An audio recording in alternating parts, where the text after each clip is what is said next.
शेतकरी बंधू भगिनींनो, कृषी दर्शन कार्यक्रमात आपल्या सगळ्यांचं मनापासून स्वागत। मंडळी, आज कृषी दर्शन कार्यक्रमामध्ये आपण चर्चेसाठी विषय निवडलाय जमिनीचे आरोग्य आणि जमीन आरोग्य पत्रिका आढावा। मंडळी, मानवी जीवनामध्ये मानवी आरोग्याला जेवढं महत्त्व आहे, जितकं महत्त्व आहे किंवा त्याहीपेक्षा जास्त महत्त्व शेती व्यवसायामध्ये जमिनीच्या आरोग्याला आहे। आज आपण जर बघितलं तर संपूर्ण जगामध्ये अनियंत्रित वातावरणात जे लोक शेती करतायत त्यांच्यासमोर अनेक आव्हानं आहेत। जागतिक तापमान वाढीचं आव्हान आहे, तापमानात सतत होणारे जे बदल आहेत त्याचं आव्हान आहे। आपल्या देशाचा जर विचार केला, आपल्या राज्याचा जर विचार केला तर अवकाळी पाऊस, गारपीट, सततचा पडणारा दुष्काळ, अशा सगळ्या आव्हानांना तोंड देत शेतकरी शेती करत असतो। त्याहीपेक्षा महत्त्वाचं म्हणजे आज आपण जर बघितलं की ज्या शेतकऱ्यांकडे बारमाही सिंचनाची सोय आहे, ज्या शेतकऱ्यांची शेती नदीला लागून आहे, बारमाही वाहणाऱ्या नदीला लागून आहे, त्यांनी पाण्याचा अमाप उपसा केला आहे। भरपूर उपसा करून प्रवाही सिंचन पद्धतीने पिकांना पाणी दिलंय। पिकांची पाण्याची गरज लक्षात न घेता भरपूर पाणी दिलंय प्रवाही सिंचन पद्धतीने, म्हणजे फ्लड इरिगेशननी। त्यामुळे सुद्धा जमिनीचं आरोग्य धोक्यात आलंय। त्याहीपेक्षा महत्त्वाचं म्हणजे माती परीक्षण न करता रासायनिक खतांचा अमाप वापर केलाय। वास्तविक पाहता आपल्याला सांगता येतं की माझं पोट भरलंय, मला आता नको आहे। जमिनीला हे सांगता येत नाही दुर्दैवाने, आणि त्यामुळे माती परीक्षण न करता अमाप आपण जो रासायनिक खतांचा वापर केलाय आणि पाण्याचा जो वापर आपण केलाय त्यामुळे जमिनीचं आरोग्य खराब झालंय। मंडळी, वाढती लोकसंख्या डोळ्यासमोर आपण जर ठेवली तर आपल्या असं लक्षात येईल की अन्नधान्यांची गरज ही वाढत चाललेली आहे। एकीकडे शेतजमीन कमी कमी होत चाललेली आहे, अन्नधान्यांची गरज वाढत चाललेली आहे, लोकसंख्या वाढत चाललेली आहे आणि अन्न सुरक्षेचा मोठा प्रश्न भविष्यात निर्माण होणार आहे। आणि अशा परिस्थितीत जर आपण जमिनीच्या आरोग्याची जर काळजी नाही घेतली तर मला असं वाटतं येणारा काळ हा अत्यंत कठीण असेल। त्याहीपेक्षा महत्त्वाचं असं म्हणतात की जमिनीचं आरोग्य टिकलं तर शेती व्यवसाय टिकेल, शेतकरी टिकेल, आणि शेतकरी टिकला तर देश टिकेल। आणि म्हणून जमिनीचं आरोग्य महत्त्वाचं आहे। आणि म्हणून आज कृषी दर्शनमध्ये आपण चर्चेसाठी जो विषय निवडला आहे जमिनीचे आरोग्य आणि जमीन आरोग्य पत्रिका आढावा, असा हा आपण चर्चेसाठी विषय निवडलाय। या विषयावर मार्गदर्शन करण्यासाठी आज आपल्यासोबत एक नव्हे तर दोन महानुभाव तज्ज्ञांना आपण स्टुडिओत आमंत्रित केलाय। आपली ओळख करून देतो। सर्वप्रथम डॉक्टर विलास खर्चे। नमस्कार। खर्चे सर हे डॉक्टर पंजाबराव देशमुख कृषी विद्यापीठ अकोला अंतर्गत नागपूरला जे कृषी महाविद्यालय आहे तिथे सहयोगी अधिष्ठाता या पदावर कार्यरत आहेत आणि या विषयातले तज्ज्ञ आहेत। कार्यक्रमाच्या माध्यमातून आपल्याला त्यांनी जे काम केलं आहे त्याची प्रचिती आपल्याला येईल। त्यानंतर आपल्यासोबत आहेत श्रीयुत बाळासाहेब नितनवरे सर। नमस्ते। बाळासाहेब नितनवरे सर हे अहमदनगर जिल्ह्यामध्ये तालुका कृषी अधिकारी या पदावर कार्यरत आहेत आणि आजपर्यंत त्यांनी प्रचंड काम, आजचा जो विषय आहे त्याला अनुसरून प्रचंड काम केलं आहे, हे सुद्धा आपल्याला कार्यक्रमाच्या माध्यमातून कळेलच। नमस्कार, आपल्या दोघांचे कृषी दर्शन कार्यक्रमामध्ये मनापासून स्वागत। सर, आपला हा प्रोग्राम जो आहे लाईव्ह फोन इन प्रोग्राम आहे। मला जसे प्रश्न विचारायचे आहेत तसे दर्शकांना पण आपल्याला खूप प्रश्न विचारायचे आहेत, त्यामुळे पहिले त्यांना आपण फोन नंबर सांगूया म्हणजे ते थेट तुम्हाला फोन करून प्रश्न विचारू शकतील। मंडळी, फोन नंबर आमची नोट करून घ्या। पहिला नंबर आहे 24908050 आणि दुसरा नंबर आहे 24988050। जे दर्शक मुंबई बाहेरून फोन करणार आहेत त्यांनी 022 हा स्टुडिओ कोड अगोदर फिरवायचा आहे। डॉक्टर साहेब, आपल्यापासून सुरू करूया। डॉक्टर साहेब, आपण म्हणतो जमिनीचं आरोग्य म्हणजे नेमकं काय, काय सांगता येईल दर्शकांना? जमीन हा मर्यादित स्वरूपाचा असा स्रोत आहे आणि शेतीसाठी अतिशय मूलभूत असा हा घटक आहे। बरोबर। आणि जमीन पिकाच्या वाढीसाठी सुदृढ असावी लागते खरं म्हणजे। आणि जमिनीचे विविध गुणधर्म असतात, जसं भौतिक, रासायनिक आणि जैविक असे गुणधर्म असतात। अगदी मानवी आरोग्यासारखं जमिनीच्या आरोग्याचं आहे। जमिनीचे गुणधर्म जर चांगले असले तर जमिनीचं आरोग्य चांगलं असतं। ही संकल्पना थोडक्यात जमिनी आरोग्याची आहे। बाळासाहेब, मला एक प्रश्न आपल्याला विचारायचा आहे की आपण आता जसं जमिनीच्या आरोग्याविषयी सरांनी सांगितलं की रासायनिक आहे, भौतिक आहे, जैविक आहे, आता जमिनीची आरोग्य पत्रिका हे एक अभियानच आपल्या देशात, आपल्या राज्यात सुरू आहे, त्याविषयी काय सांगता येईल? राज्यातल्या बहुतांश पिकांची उत्पादकता कमी आहे। या उत्पादकता कमी असण्याच्या कारणाबरोबर म्हणजे पाण्याची कमतरता हा जरी भाग थोडासा बाजूला ठेवला तरी माती परीक्षण न करता असंतुलितपणे रासायनिक खतांचं व्यवस्थापन करणं, गरज नसलेली खतं जास्त प्रमाणात घालणं, गरज असलेली खतं कमी प्रमाणात घालणं आणि शेतकरी बांधव मग अशा पद्धतीने जर असंतुलित खत व्यवस्थापन केलं तर जमिनीची उत्पादकता कमी होते। त्याचबरोबर जमिनीचे जे जैविक गुणधर्म आहेत, भौतिक गुणधर्म आहेत आणि रासायनिक गुणधर्म आहेत याच्यावर देखील विपरीत परिणाम होतो। म्हणून माती परीक्षण करून खत व्यवस्थापन करणं यासाठी जमीन आरोग्य पत्रिका अभियान आपण आणलेलं आहे आणि त्यामध्ये आपण विविध घटकांची तपासणी करून खत व्यवस्थापनाचा सल्ला आणि शिफारस शेतकऱ्यांना देत आहोत. मला असं वाटतं की जसं आपलं ह्युमन हेल्थ कार्ड असतं ते आपण मेंटेन करतो आपल्या आरोग्याचं, तसं आता जमिनीचं पण करणं गरजेचं आहे, नाहीतर येणारा काळ हा अत्यंत कठीण असेल. डॉक्टर साहेब, एक प्रश्न असा आहे की आता सरांनी सांगितलं की पत्रिका म्हणजे काय आणि पत्रिकेचा उपयोग काय खऱ्या अर्थाने, पण आता महत्त्वाचा प्रश्न असा आहे की आपल्या राज्याचा जर आपण विचार केला तर आपल्या राज्यातील जमिनीचं आरोग्य कसं आहे? एक डॉक्टर, आपण तज्ज्ञ, काय सांगता येईल? आपल्या महाराष्ट्र राज्यामध्ये विविध जमिनी आहेत आणि आपली शेती पण खूप प्रगतिशील अशी शेती आहे. परंतु सतत शेतीसाठी वापर करून आपल्या ह्या जमिनी आता त्यांचं पण आरोग्य धोक्यात आलेलं आहे. त्यासाठी काही कारणं आहेत की एकच एक पीक घेण्याची पद्धती जी आपली आहे आणि सेंद्रिय खताच्या वापराचा खूप मोठा अभाव आहे आणि ह्या सर्व कारणांमुळे जास्त उत्पादन देणाऱ्या वाहनांचा सतत आपण वापर करतो. ह्या सर्व कारणांमुळे जमिनीचं आरोग्य धोक्यात आलेलं आहे आणि वाढती अन्नद्रव्यांची कमतरता आपल्याला दिसून येत आहे. पण आता सर, जेव्हा आपण आरोग्य आणि जमिनींचा विचार करतो तर जसं मी प्रस्तावनेत पण सांगितलं की खूप पाणी दिलं आहे आपण, ज्यांच्याकडे पाण्याची सोय आहे, आणि आपण माती परीक्षण न करता खतांचा वापर केला आहे, रासायनिक खतांचा, त्यामुळे सुद्धा जमिनीचं आरोग्य धोक्यात आलं. आणि आपल्या राज्यामध्ये जर आपण बघितलं की विशेषतः पश्चिम महाराष्ट्रामध्ये तर अनेक तालुक्यांमध्ये, अनेक गावांमध्ये जमिनी, म्हणजे असं म्हटलं तर चूक होणार नाही, वावग होणार नाही की काही जमिनी मृत झाल्या आहेत. साक्षात परमेश्वर जरी आला तर आता त्या जमिनीचं आपण ज्याला म्हणतो रिक्लेमेशन, ते जमीन आपल्याला रिवाईव्ह करता येणार. अगदी बरोबर आहे. पाण्याचा अयोग्य वापर जर आपण केला तर जमिनी ह्या क्षारयुक्त आणि चोपण होतात आणि त्यांची सुपीकता मग आणखीच खालावते, म्हणजे प्रश्न आणखी गंभीर होतो आणि त्यामुळे जमिनीचं व्यवस्थापनाला फार मोठं महत्व आहे. अगदी बरोबर. बाळासाहेब, एक असा प्रश्न आहे की जसं आपण सांगितलं की एक अभियान म्हणजे आरोग्य जमीन पत्रिका हे एक अभियान आपण एक व्रतच हातात घेतलं असं म्हटलं तर चूक होणार नाही, तर याची अंमलबजावणी आपल्या राज्यात कशी सुरू आहे? प्रामुख्यानं जमीन आरोग्य पत्रिका अभियानात राज्यातील सर्व खातेदारांना मोफत माती परीक्षण करून जमीन आरोग्य पत्रिका उपलब्ध करून दिली जाते. यामध्ये काही विशिष्ट घटक आहेत जमिनीचे. नत्र आहे, स्फुरद आहे, पालाश आहे, सामू आहे, क्षारता, हे जे घटक आहेत, 4 प्रकारची सूक्ष्म अन्नद्रव्य आहेत, लोह, तांबे, जस्त, मंगल, हे घटक अन्न घटक तपासून देऊन त्या आधारे खत व्यवस्थापन करण्याचं शेतकऱ्यांना शिकवण्याचा साठी आपण जमीन आरोग्य पत्रिका अभियानामध्ये शेतकऱ्यांना मोफत वाटप करत आहोत. अतिशय क्रांतिकारी अभियान आहे आणि पहिल्यांदा या राज्यामध्ये आणि या देशामध्ये असं घडते की मोफत माती परीक्षण शेतकऱ्यांना स्वखर्चानं शासन करून देऊन खत वापराची साक्षरता निर्माण करते. बाळासाहेब, खूप छान आपण सांगितलं. कारण आपण जर बघितलं, मगाशी मी बघितलं कार्यक्रमापूर्वी जेव्हा चर्चा करत होतो तेव्हा आपण सांगितलं की 1,56,000 नमुने जवळपास आपण तपासले आणि शेतकऱ्यांना मला असं वाटतं की खऱ्या अर्थाने मार्गदर्शन कृषी विभाग करताय.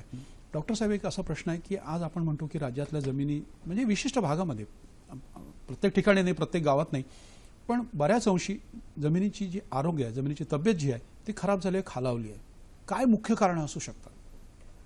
जमिनीचं आरोग्य खालावण्याचं मुख्य कारण आहे व्यवस्थापन जे जमिनींचं आपण करत आलोय त्या व्यवस्थापनामध्ये सेंद्रिय खतांकडे फार मोठं दुर्लक्ष आपलं झालेलं आहे आणि आपण पाहतो की शेणखताची फार मोठ्या प्रमाणात टंचाई आपल्याला दिसून येते आणि त्याचा गंभीर परिणाम या जमिनीच्या आरोग्यावर झाला.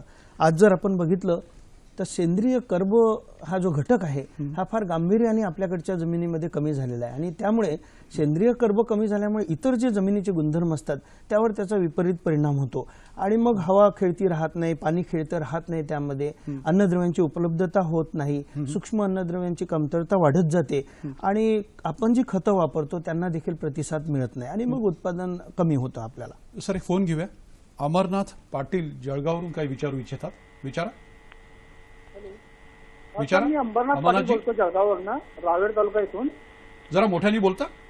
मी अंबरनाथ पाटील बोलतोय, रावेर तालुका आजंदे इथून. हा, बोला, विचारा. तर माझा प्रश्न असा आहे की माझ्याकडे 2.25 एकर जमीन आहे, त्याच्यामध्ये 10 गुंठे जमीन ही आम्ल आणि अल्कधर्मी आहे. तर त्या जमिनीचं नियोजन कसं करायचं? मला पूर्ण जमीन म्हणजे पेराव आणि सुपीक करायची आहे. ती 10 गुंठे आपण सांगितलं की आम्लधर्मी आहे.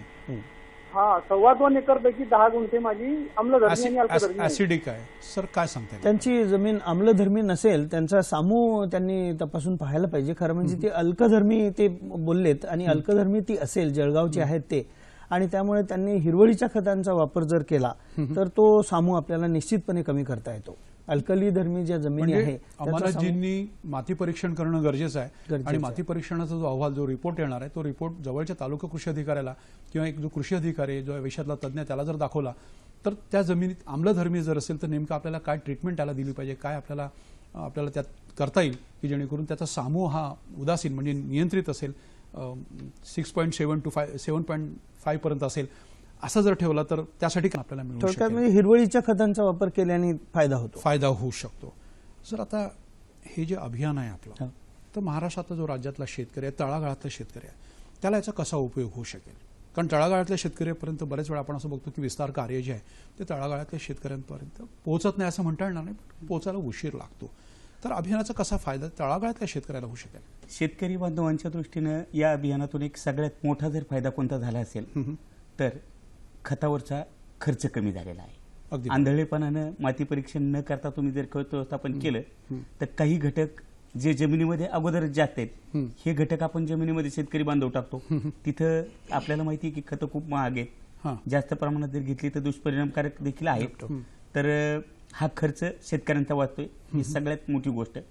दुसरी गोष्ट अशी आहे की पिकाची उत्पादकता वाढवण्याच्या दृष्टिकोनातून जी खतं पिकाला आवश्यक आहेत, सूक्ष्म अन्नद्रव्य असतील किंवा मुख्य अन्नद्रव्य असतील, ही खतं पिकाला मिळाल्यामुळे उत्पादकता वाढण्यात देखील मदत झालेली आहे. म्हणजे तिहेरी फायदा आहे, उत्पादन खर्च कमी होणं, उत्पादकता वाढणं. या दृष्टिकोनातून हे अभियान शेतकऱ्यांना अतिशय उपयुक्त ठरत आहे. म्हणजे प्रत्येक शेतकऱ्यांनी याचा गांभीर्याने विचार करायला पाहिजे आणि आपल्या जमिनीचा मातीचा नमुना तपासला पाहिजे. म्हणजे जमिनीला काय हवं आहे, काय नको याचा जर विचार केला आणि आपण जर सांगितलं की जर माती परीक्षण केलं तर उत्पादन खर्च कमी होतो. म्हणजे माती परीक्षणाच्या अहवालात असं जर आलं की नत्र जास्त आहे तर आपल्याला युरिया टाकायची गरज नाही, युरियाची गोण आपल्याला घ्यायची गरज नाही, म्हणजे उत्पादन खर्च कमी होतो. म्हणजे हे जे काय चाललंय हे शेतकऱ्याच्या भल्यासाठी चाललंय असं म्हटलं तर वावगं होणार नाही. सर, आता आरोग्य टिकून राहिलं पाहिजे जमिनीचं, तर काय उपाय? जसं आपण हिरवळीच्या खतांचा मगाशी उल्लेख केला, तर हा एक उपाय झाला. याच्या व्यतिरिक्त अजून काय करता येईल आपल्याला? अनेक व्यवस्थापनाच्या पद्धती ह्या जमीन आरोग्य सुधारणा करण्यासाठी आणि जमिनीचं आरोग्य टिकवून ठेवण्यासाठी आपल्याला सांगता येतील. त्याला आपण गुड ॲग्रिकल्चर प्रॅक्टिसेस आजकाल म्हणतोय. तर त्यामध्ये प्रामुख्याने मी असं म्हणेल की सेंद्रिय खतांचा नियमितपणे वापर आपण सर्वप्रथम करणं गरजेचं आहे. त्यानंतर रासायनिक खतांचा जो वापर आपण करतो तो एकात्मिक अन्नद्रव्य व्यवस्थापन पद्धतीनुसार आपण करणं गरजेचं आहे. आणि सेंद्रिय खत, रासायनिक खत आणि जैविक खत या तीनही जे स्रोत आहेत ह्याची सांगड घालून जर आपण व्यवस्थापन केलं तर जमिनीचं आरोग्य आपल्याला टिकवून ठेवता येईल निश्चितपणे. सर, एक फोन येतोय जळगावरून. गोपाळ बडगुजर काय विचारू इच्छितात? विचारा गोपाळराव. सर, मला असं विचारायचं आहे, हे माती परीक्षण जे केलं जातं तर हे माती परीक्षण तालुका स्तरावर कृषी विभागाला मोफत आहे असं तुम्ही आताच उल्लेख केला.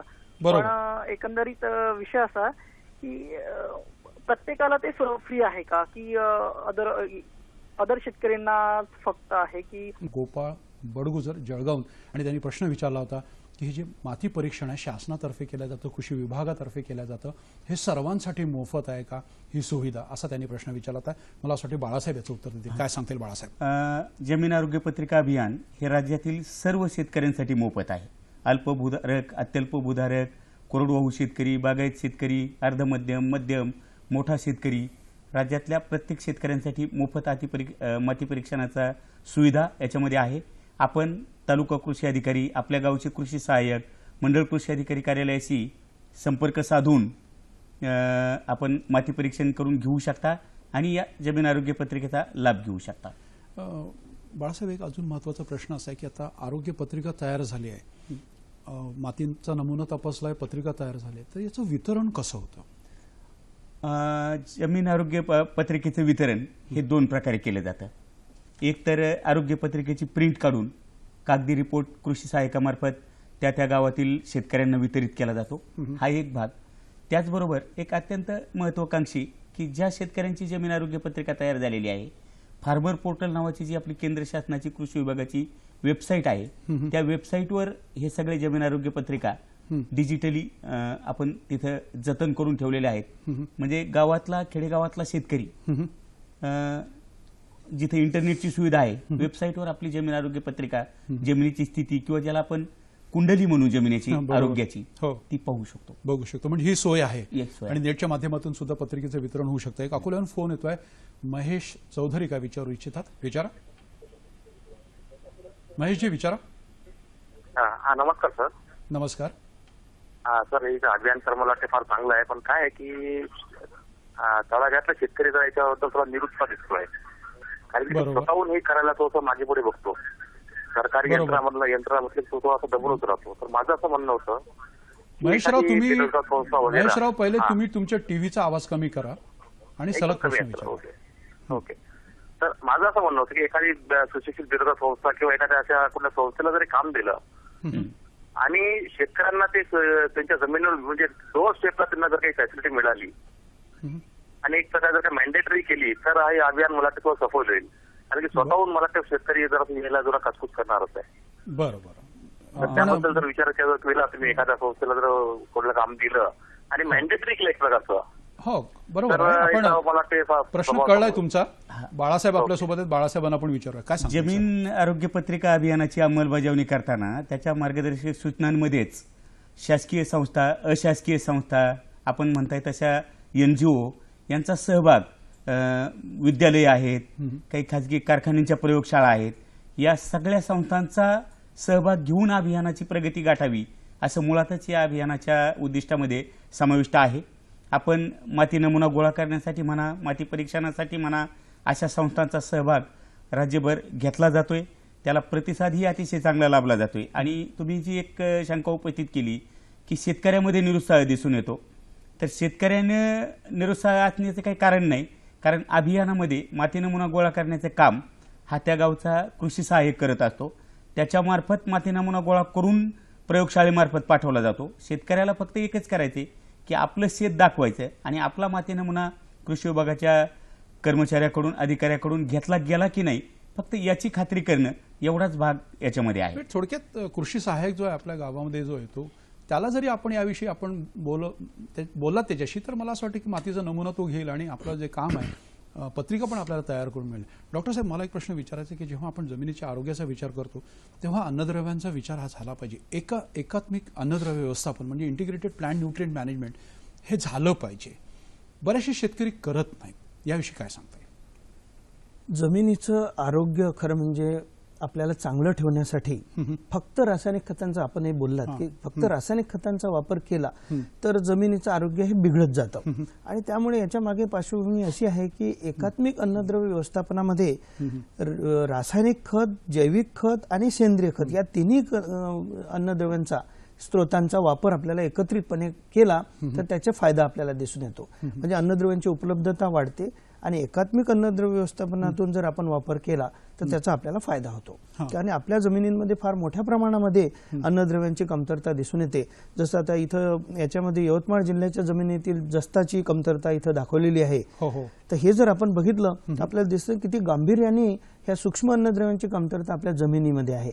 तर हा आपल्या फक्त रासायनिक खत वापरण्याचा परिणाम आहे. जर एकात्मिक अन्नद्रव्य व्यवस्थापनानुसार आपण नियोजन केलं तर निश्चितपणे सूक्ष्म अन्नद्रव्यांची कमतरता आपल्याला कमी करता येईल. आणि याचा प्रमुख फायदा हा आहे की उत्पादनामध्ये वाढ होईल, पिकाची गुणवत्ता देखील वाढेल आणि सर्वात महत्वाचं म्हणजे जमिनीची सुपीकता ही टिकून ठेवण्यासाठी मदत होईल.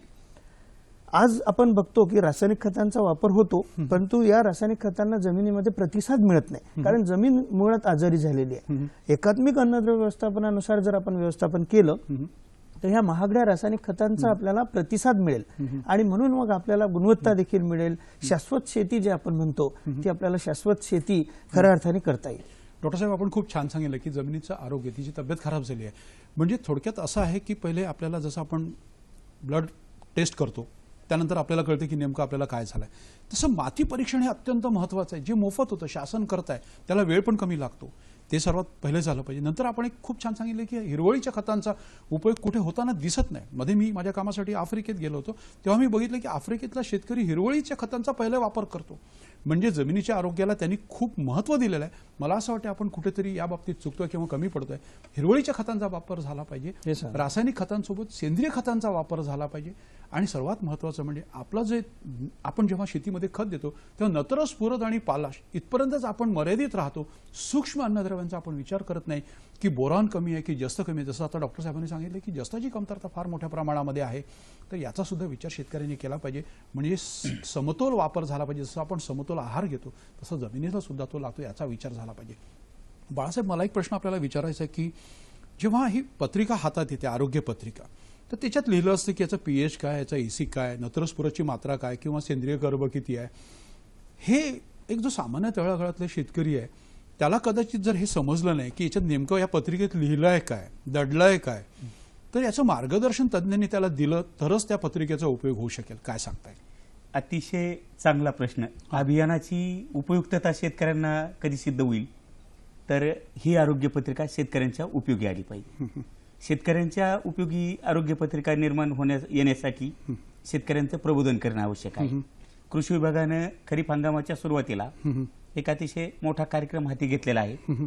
त्या गावामध्ये जमीन आरोग्य पत्रिकांचं सामुदायिक वाचन करणं, त्याचबरोबर सामू काय, क्षारता काय, सेंद्रिय कर्ब काय, स्फुरद काय, पालाश काय, 4 प्रकारची सूक्ष्म अन्नद्रव्ये आहे, यांची कमतरता का निर्माण होते आणि निर्माण होणारी कमतरता टाळण्यासाठी करावयाच्या उपाययोजना, यांचं प्रमाण किती असणं आवश्यक आहे आणि कमी जास्त असलेलं प्रमाण सुधारण्याची याच्यासाठी काय करावं लागेल याचं प्रबोधन करण्याचं काम कृषी विभाग खरीप हंगामाच्या सुरुवातीला गावागावांमधून राज्यभर करतोय.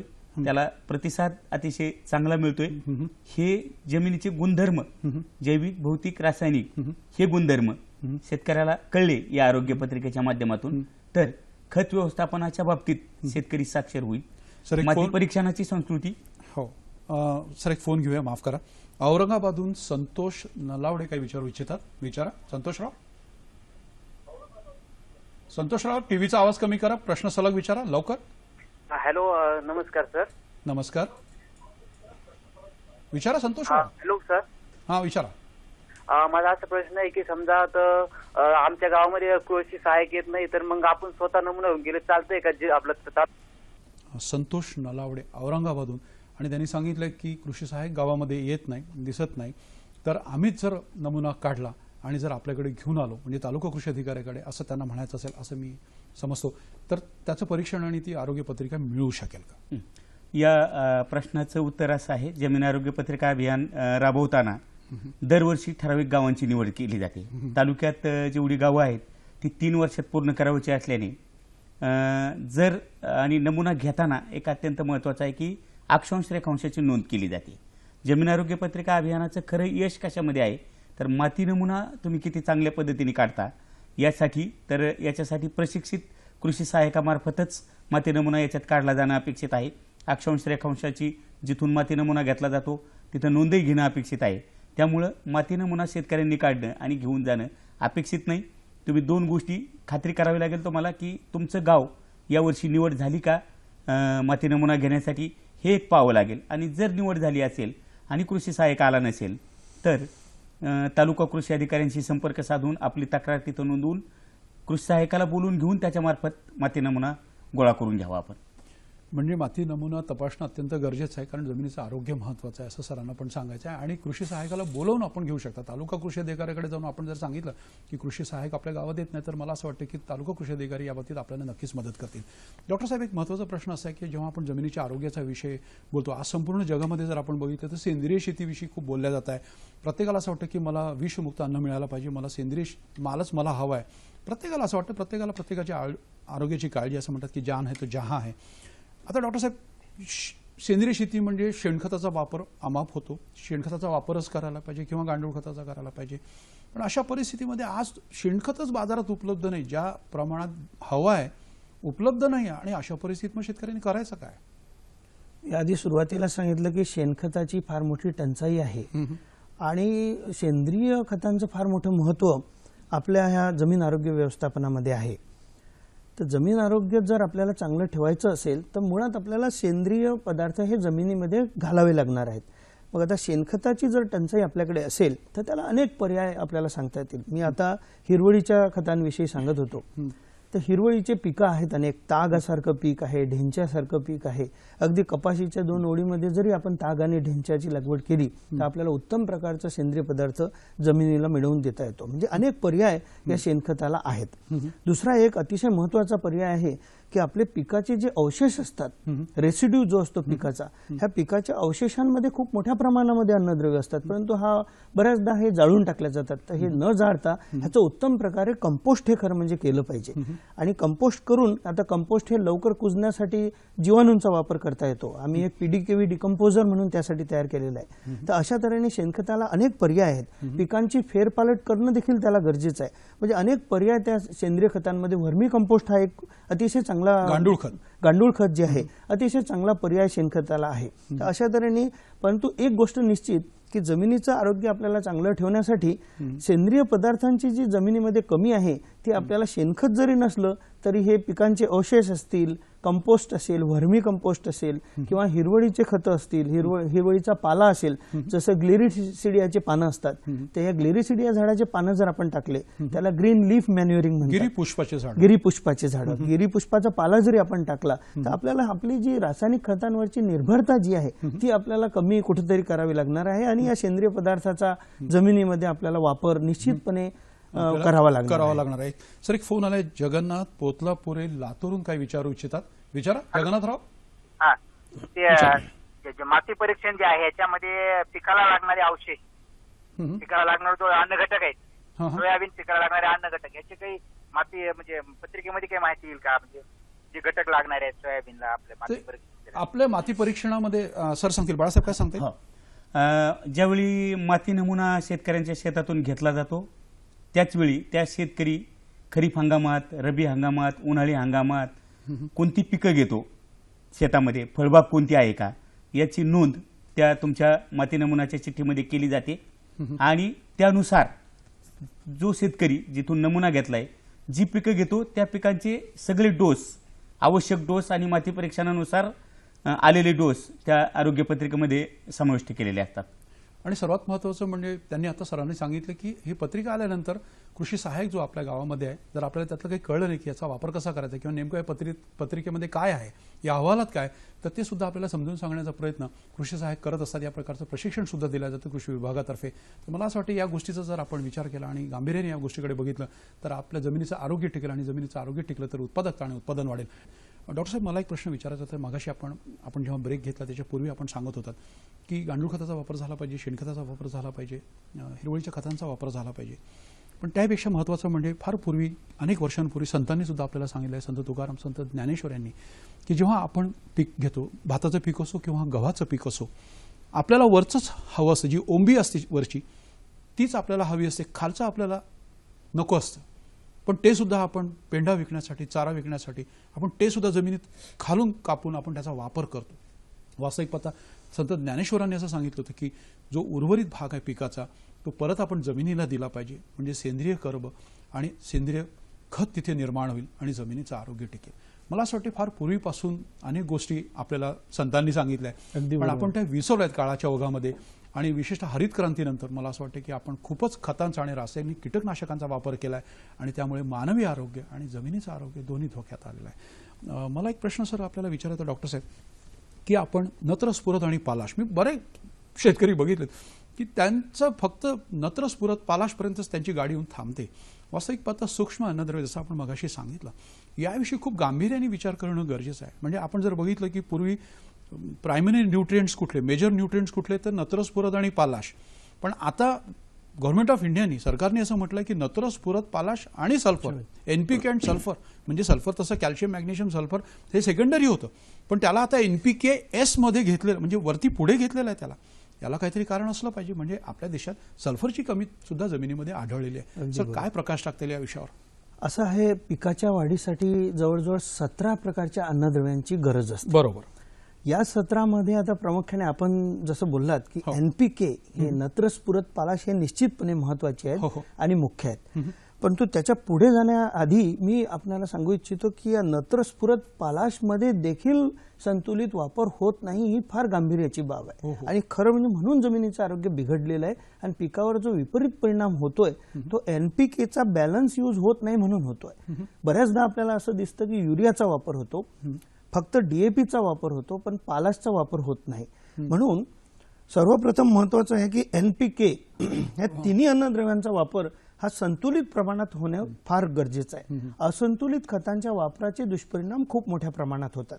त्यानंतर आपण म्हटलं की गंधक म्हणजे सल्फर, ह्या गंधकाच्या अन्नद्रव्याची फार मोठ्या प्रमाणात जमिनीमध्ये कमतरता आता दिसून येते आणि त्यामध्ये पुढे मग प्रामुख्याने सूक्ष्म अन्नद्रव्यांमध्ये जस्त आणि लोह आणि बोरॉन काही प्रमाणामध्ये ह्या सूक्ष्म अन्नद्रव्यांची कमतरता आपल्याला दिसून येतं. आणि आपण बघितलं की सूक्ष्म अन्नद्रव्यांचा परिणाम हा पिकाच्या उत्पादकतेवर तर होतोच, परंतु गुणवत्ता देखील कमी येते. आज आपण पाहतो की डॉक्टर आपल्याला झिंकच्या टॅबलेट्स खायला देतात, म्हणजे हा आपले जे अन्नधान्य आहे त्यामध्ये जस्ताचं प्रमाण फार मोठ्या प्रमाणात कमी होत आहे आणि त्यामुळे एकूणच या जमीन आरोग्याचा संबंध आता हा मानवी जीवनाशी आणि मानवी आरोग्याशी देखील आहे. म्हणून बॅलन्स फर्टिलायझेशन आपण ज्याला म्हणतो, संतुलित खतांचा वापर होणं त्यामध्ये गरजेचं आहे. परंतु एक गोष्ट यात अतिशय महत्वाची आहे की काही अन्नद्रव्य कमतरता नसताना त्याचा वापर करायला नको. जसे सूक्ष्म अन्नद्रव्य आहेत, कॉपर आहे, मॅंगनीज आहे. फोन घेऊया सर.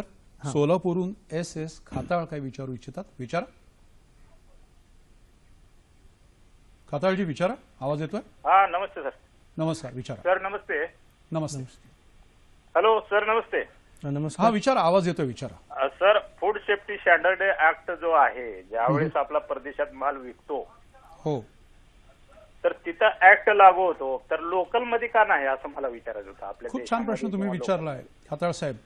जेव्हा आपण परदेशात माल पाठवतो तेव्हा आपण फूड सेफ्टीचा खूप विचार करतो, क्वारंटाईनचा विचार करतो, त्याच्यावर काय रेसिड्युअल इफेक्ट आहे काय आपण त्याचा विचार करतो. पण तोच माल शेतकरी रोडवर आणून जेव्हा विकतो, लोकल मार्केटमध्ये विकतो, तेव्हा घेणारा ग्राहकाला काही माहीत नसतं आणि तो घेत असतो. या गोष्टीचा सुद्धा खूप मोठ्या प्रमाणावर शासनाने किंवा कृषी विभागाने किंवा विद्यापीठातल्या तज्ज्ञ मंडळींनी करायला पाहिजे असं माझं पण वैयक्तिक मत आहे. तरी सुद्धा दोन्ही तज्ज्ञ आपल्यासोबत आहेत, त्यांना विचारूया. बाळासाहेब, काय सांगता येईल? आरोग्याच्या बाबतीत परदेशात इतकी मोठी संवेदनशीलता आहे की ती मंडळी खूप जागरूक आहेत. रासायनिक खतांचे, रासायनिक कीटकनाशकांचे अंश प्रमाणापेक्षा जास्त मात्रेमध्ये जर आढळले तर ते माल, शेतीमाल नाकारला जातो. ही वस्तुस्थिती आहे. दुर्दैवानं भारतात ही परिस्थिती नाही. भारतामध्ये आजही फक्त उत्पादकता गाठणं एवढंच आहे, पण सुरक्षित उत्पादकता ही संकल्पना अजून तरी सर आपल्या इकडे त्या प्रमाणात रुजू झालेली नाही. त्याचा अवेअरनेस वाढतोय, त्या दिशेने आपली वाटचाल पण आहे, पण त्या प्रमाणात गांभीर्याने आपण त्याकडे बघत नाही. आजही तितकंसं पाहिलं जात नाही. डॉक्टर साहेब, खूप महत्वाचा प्रश्न असा आहे की आता सरांनी पण सांगितलं की परदेशात माल पाठवताना आपण ती काळजी घेतो, लोकल मार्केटमध्ये आपण ती घेत नाही, त्यामुळे मानवी आरोग्य धोक्यात आलंय. म्हणजे आज आपण जे म्हणतो की पंजाबमधून जी एक ट्रेन जाते त्याला कॅन्सर ट्रेन म्हटलं जातं, त्याच्या मागे महाभयंकर कारण आहेत आणि त्याला बऱ्याच अंश आपण जबाबदार आहोत, आपण ज्या पद्धतीने शेती केली आहे.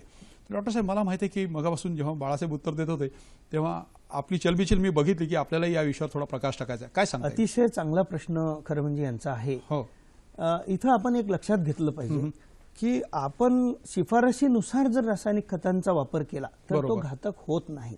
रासायनिक खतांचं स्थान देखील आपल्या देशाच्या अन्नधान्याच्या उत्पादनामध्ये फार मोठं राहिलेलं आहे, कुठेतरी लक्षात घेण्याची गरज आहे. फक्त या रासायनिक खतांचा चुकीचा अयोग्य वापर व्हायला नको. ह्या रासायनिक खतांचा सेंद्रिय खतांसोबत जर आपण योग्य पद्धतीने वापर केला तर निश्चितपणे कॉन्टॅमिनेशन जे आपण विषारी द्रव्य म्हणतो तसा काही होत नाही त्याचा परिणाम. आणि काही गोष्टी आहेत, जसं आता सीवेज वॉटर असतं, शहरातलं सांडपाणी असतं, त्याच्यामध्ये ते विषारी धातू असतात, हेवी मेटल्स असतात आणि त्या हेवी मेटल्स म्हणजे सॉइल हेल्थमध्ये, जमिनीच्या आरोग्यामध्ये हे हेवी मेटल्सचा कसा स्रोत असतो तो त्याला कारण असतं. पण रासायनिक खतांचं असं कारण नाही. शिफारशीनुसार जर रासायनिक खतांचा वापर आपण केला तर निश्चितपणे आपल्याला सेफ फूड हे मिळतं. संतुलित वापर झाला पाहिजे, सेंद्रिय खतांची जोड त्याला अतिशय आवश्यक आहे. बाळासाहेब, मला एक प्रश्न विचारायचा की हा सगळा जो विषय अत्यंत तांत्रिक आहे, तर मला असं वाटतं म्हणजे दोघांनी हा प्रश्न माझा आहे की कृषी विद्यापीठात किंवा आपल्या कृषी विभागामार्फत याविषयीचं इत्तमभूत प्रशिक्षण हे शेतकऱ्यांना मिळालं पाहिजे. काय सांगता येईल? कृषी विभागाच्या विविध योजनांच्या शेतकरी प्रशिक्षणाच्या माध्यमातून आपण शेतकऱ्यांना प्रशिक्षित करण्याचा, या विषयावर माहिती देण्याचा सतत नेहमी प्रयत्न असतो. हे म्हणत नाही आपण सगळ्या लोकांपर्यंत पोहोचतोय असं नाही, पण जास्तीत जास्त लोकांपर्यंत या विषयावर सांगण्याचं हे आहे. सेंद्रिय शेतीची संकल्पना आपण शेतकऱ्यांना जेव्हा सांगतो त्यावेळी फक्त खत व्यवस्थापन एवढा मुद्दा त्याच्यामध्ये असत नाही, तर आरोग्याच्या जे काही समस्या आहेत, आज अनेक आजार निर्माण झालेले, रासायनिक खताचा अतिवापर, रासायनिक कीटकनाशकांचा अतिवापर, त्याचे अंश हे देखील त्याला एक कारण आहे. सेंद्रिय शेती, शाश्वत उत्पादकता प्लस आरोग्य संवर्धन या दृष्टिकोनातून देखील आपण त्याचा प्रचार प्रसार करतो. महत्वाचं म्हणजे दोघांनी तज्ज्ञांना म्हणजे सर मला व्यक्तिशः असं वाटतं की आज खुल्या अर्थव्यवस्थेमध्ये, खुल्या बाजारपेठेमध्ये, संपूर्ण जगामध्ये, सगळ्या जगामध्ये आज आपण बघितलं की उत्पादनाला जेवढं महत्व आहे, उत्पादकतेला प्रति एकरी किंवा प्रति हेक्टरी जितकं महत्व आहे तितकं क्वालिटीला, दर्जाला सुद्धा महत्व आहे. की येणारा जो ग्राहक आहे तो जागरूक झालेला आहे. त्याला असं वाटतं की मला चांगला मिळाला पाहिजे आणि त्याच्यात कुठलाही रेसिड्युअल इफेक्ट म्हणजे कीटकनाशकाचा अंश असला नाही पाहिजे. म्हणजे जो ग्राहक आहे तो जागरूक झाला आहे. त्यामुळे आपल्याला शेती हा व्यवसाय म्हणून त्याच्याकडे बघितलं पाहिजे आणि शेतीकडे व्यवसाय म्हणून जर आपण बघितलं तर मला असं वाटतं की आपल्याला खूप तंत्रशुद्ध पद्धतीने शेती केली पाहिजे. मला असं वाटतं एक फोन येत आहे. शरद गायकवाड येवला. विचारा शरदराव. हा नमस्कार सर. नमस्कार, विचारा शरदराव. माझे 2 प्रश्न आहे. एक विचार चुनखडीची जमीन आहे, उपाययोजना सांगा. आणि दुसरी गोष्ट माती परीक्षणाचा काळ आणि मातीचं परीक्षण याच्यात किती मोठा कालखंड पाहिजे. सर त्यांनी प्रश्न विचारला की चुनखडी युक्त जमीन आहे आणि मातीचं परीक्षण करायचं नेमकं कोणत्या कालावधीत झालं पाहिजे, बरोबर, त्याचं काय महत्व आहे असं मला वाटतं. आपल्याकडच्या जमिनीमध्ये साधारणतः चुनखडीचं प्रमाण हे असतंच आणि चुनखडीचा दाह हा खरं म्हणजे होत असतो आणि चुनखडी ही अन्नद्रव्यांची उपलब्धता कमी करते. त्यामुळे प्रश्न अतिशय व्यवस्थित त्यांचा आहे. परंतु त्याला उत्तर असं आहे की चुनखडी जर आपल्या जमिनीमध्ये असेल तर जास्तीत जास्त पुन्हा सेंद्रिय खतांचा वापर आपल्याला करणं गरजेचं आहे. हिरवळीचा पालापाचोळा जो आहे तो टाकण्याची गरज आहे. म्हणजे हा जो चुनखडीचा दाह आहे हा आपल्याला कमी करता येईल. आणि त्यांचा दुसरा प्रश्न होता की माती परीक्षणाचा योग्य कालावधी कोणता. तर माती परीक्षणासाठी सध्याचा कालावधी जो आहे उन्हाळ्याचा कालावधी, एप्रिल आणि मे मध्ये, मार्च एप्रिल मे मध्ये आपलं पिकाचं हे पीक घेतलेलं असतं तेव्हा अतिशय प्रातिनिधिक नमुना घेऊन माती परीक्षण आपण उन्हाळ्यामध्ये केलं पाहिजे. मला दोन्ही तज्ञांना एक प्रश्न विचारायचा होता पण एक फोन आलाय नाशिकहून. हेमंत दांडेकर काहीतरी विचारू इच्छितात. कर्नल साहेब विचारा. अच्छा प्रश्न आहे. तुम्ही आता शेणखत कमी पडतं, गांडूळ खत कमी पडतं, त्याच्यामध्ये पर्याय सांगितला.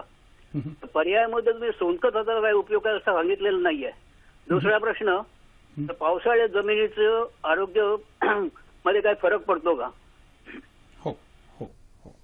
सर त्यांनी एक प्रश्न विचारलाय की शेणखताचा आपण सांगितलंय, गांडूळ खताचा सांगितलं, सोन खताचा वापर शेतामध्ये होऊ शकतो का, तो योग्य आहे की नाही आहे. आणि नंतर त्यांनी सांगितलं की पावसाळ्यामध्ये जमिनीचं आरोग्य खराब होतं की होत नाही, काय सांगता येईल. आपल्याकडे वेळेचं थोडंसं बंधन आहे. विविध स्रोत आपल्याकडे खरं म्हणजे आहे. त्यामध्ये सोनखताचा खरं असं जास्त दीर्घ कालावधीसाठी असा आपल्याला परिणाम बघावा लागेल सोनखताचा काय परिणाम होतो. परंतु अनेक विविध स्रोत आपल्याकडे शेतावर उपलब्ध स्रोत आहे ते वापरले पाहिजे.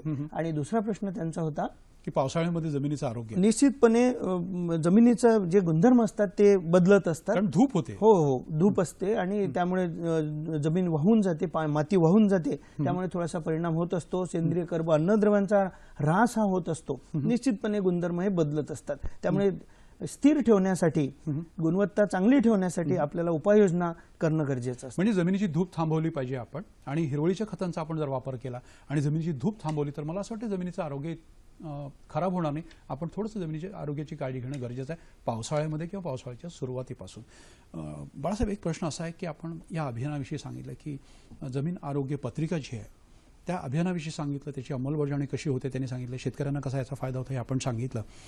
पण आता इतर संस्था याच्यात सहभागी झाल्या आहेत की फक्त कृषी विभागच म्हणजे एकटं इंजिन चाललंय की मागे डबे पण आहेत. नाही, याच्यामध्ये अनेक संस्थांचा सहभाग आहे. राज्यातल्या 29 शासकीय माती परीक्षण प्रयोगशाळा, त्याचबरोबर राज्यातल्या सर्व खाजगी माती परीक्षण प्रयोगशाळा, कारखान्याकडच्या माती परीक्षण प्रयोगशाळा, काही विद्यालय आहेत, महाविद्यालय, त्यांच्या माती परीक्षण प्रयोगशाळा, या आणि अन्य काही संशोधन संस्था, कृषी विज्ञान केंद्राच्या माती परीक्षण प्रयोगशाळा, या सगळ्या माती परीक्षण प्रयोगशाळांचा सहभाग घेऊन आपण माती परीक्षणाचं काम सर्वांच्या सहकार्याने अतिशय अग्रेसरपणे चालू आहे.